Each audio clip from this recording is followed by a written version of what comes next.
Jimmy Butler just got fined $25,000 for blowing up at the referees, and the timing could not be more brutal for Miami.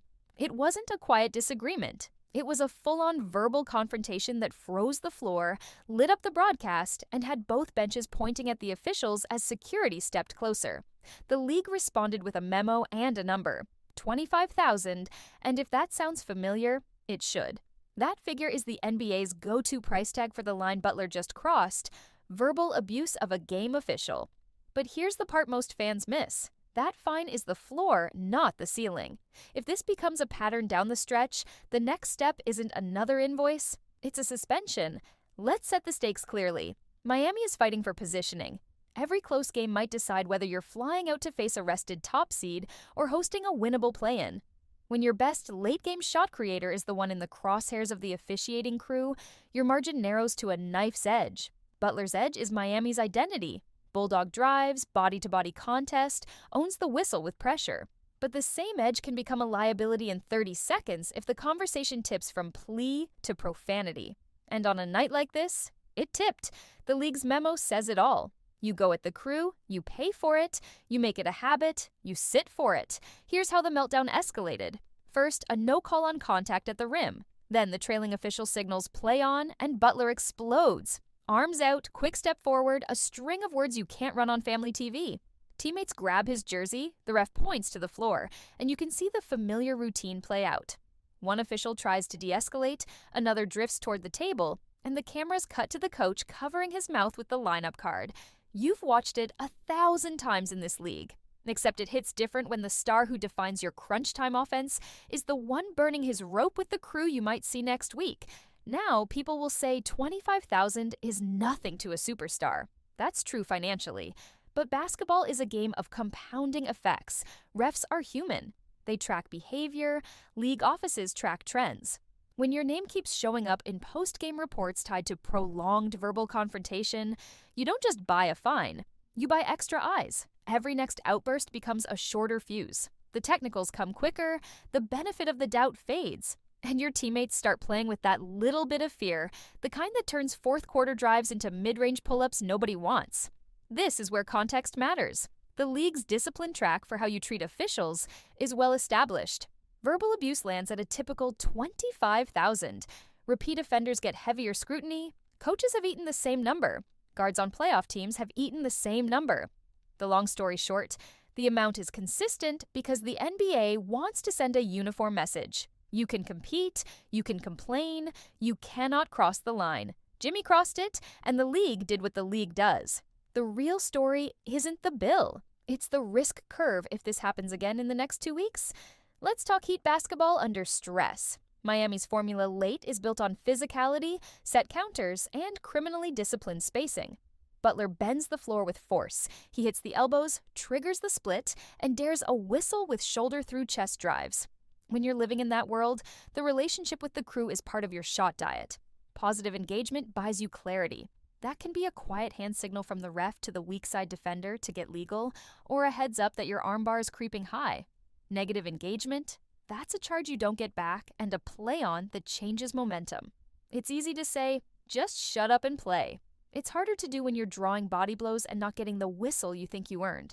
Butler's competitive flame is what makes him Butler. It fuels the fear in defenders. It creates the swagger in that locker room. But leadership is also a choice about timing. Go hard in huddles, go hard in film. Between whistles, pick your spots. On the road, down 2 with a ref you've battled before, that spot is not mid-rant. The officials aren't your enemy. They're the system you need to navigate better than the team across from you. The Heat front office understands this better than anyone. The franchise sells details. They sell culture. They sell being the team that handles adversity in a suit and a sweat-soaked practice jersey. Fines are public. Habits are private. Expect conversations inside that building that are sharper than any clip on social.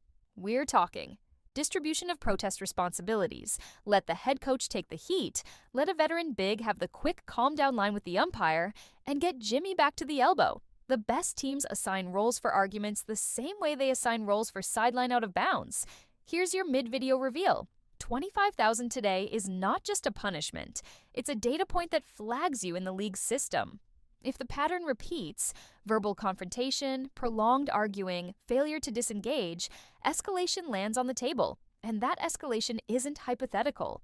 The league has suspended players for public tirades and coaches for language that crosses the line. Star power doesn't save you when the offense is abusing a game official. Heat fans don't need a reminder of how a multi-game absence can crater a week of winnable games. That's the true cost, not the check, the standings. Now flip the angle. Some will say the fine is the cost of doing business for an elite who thrives in chaos. He imposes pressure on defenders and officials. He's built to weaponize intensity. He even plants a seed. If the whistle becomes fairer after a public blow-up, maybe the 25 grand paid for itself. That logic feels seductive. It is also fragile. Crews move, assignments shuffle, the league remembers. If this becomes who you are instead of what happened once, you don't gain whistle equity, you lose it. The NBA is in the business of protecting officials as much as it protects stars. What about the argument that officiating has been inconsistent and that Miami needed someone to draw a line in the sand? There's truth buried in there. Officiating is a tough, moving target, made harder by pace, spacing, and rule interpretations that evolve monthly. The counter is that execution beats argument. When the whistle feels random, the answer has always been to remove randomness, win first position, win first contact, win early help, and execute counters that don't rely on a 50-50 call. If you put the game in a ref's hands, you live with his judgment. If you take it out, you live with yours. Zoom out on Butler. He is admired around the league for competitive fire that does not waver. He is also tracked for games where that fire scorched the wrong patch of floor. The night in question will be cataloged next to those other nights. It doesn't erase his value. It reframes the conversation the next time a whistle goes sideways with 2 minutes left. What will he do? What will the crew anticipate? How will Spoelstra and the Heat reassign the advocacy within the huddle so the star uses his language on teammates and not on the guy with the whistle? Look for tactical adjustments. Miami can front-load possessions in crunch time to limit high-collision drives until the final minute. They can widen the slot, pull an extra screen angle to force rotations, and feed a cutter on the blind side to draw a non-shooting foul that doesn't depend on a war in the restricted area.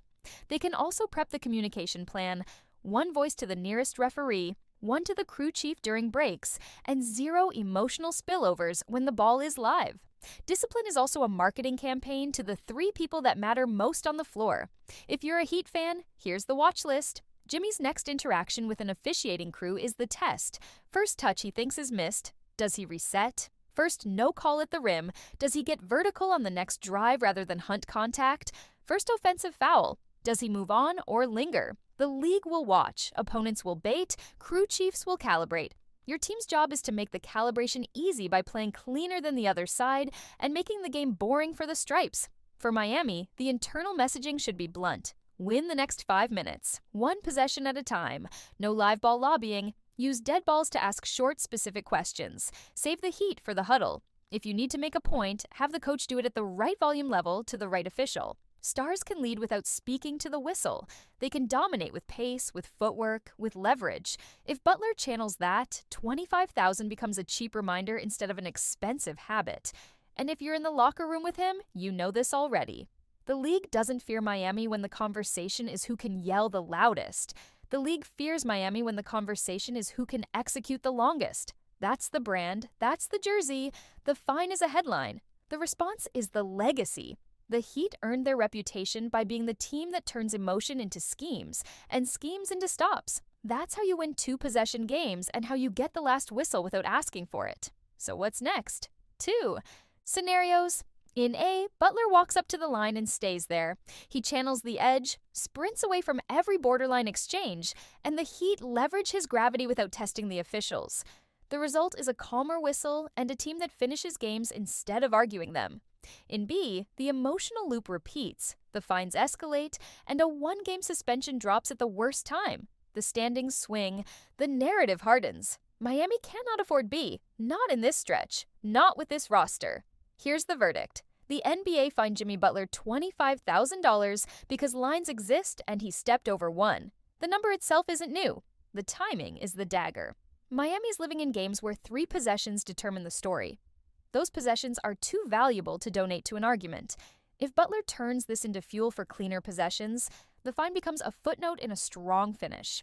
If not, this will be the clip that shows up before another memo, and the next one might include a missed game, not just a paid bill. This league rewards relentless control of your body, your voice, and your moments. The Heat have made a career of it. The fine doesn't change who they are unless they let it. Control the next moment. Let the basketball talk. And remember, the refs don't have to like you. They just have to respect how you play. Make that the conversation, make that the fear, and then make someone else pay the price.